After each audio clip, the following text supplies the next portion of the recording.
রোজ কত পা করে হাঁটবেন? বয়স অনুযায়ী কতটাই বা হাঁটা উচিত জানিয়ে দিলেন বিশেষজ্ঞ চিকিৎসকেরা। Walking tips.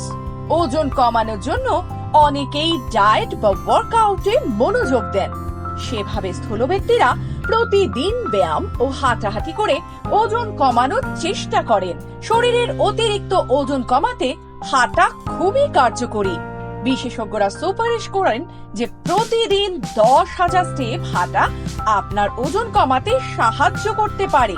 এছাড়া আমেরিকান কাউন্সিল অন ব্যায়াম অনুসারে প্রতিদিন 2,500 স্টেপ পর্যন্ত হাঁটা স্বাস্থ্যকর হতে পারে।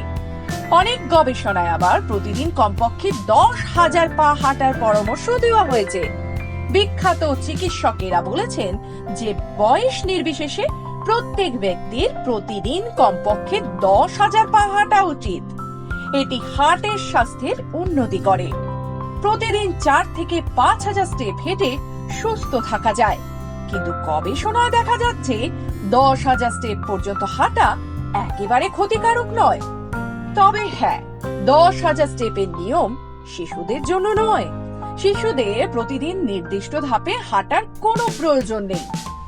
প্রতিদিন অন্তত 1.5 ঘন্টা বিরতি ছাড়াই খেলতে দিন আপনার ছোট্ট শিশুটিকে। এই প্রতিবেদনটি খবর বাংলার তরফ থেকে সাধারণ তথ্যের জন্য। তাই বিস্তারিত জানতে হলে সর্বদা বিশেষজ্ঞের পরামর্শ নিন। খবর বাংলা।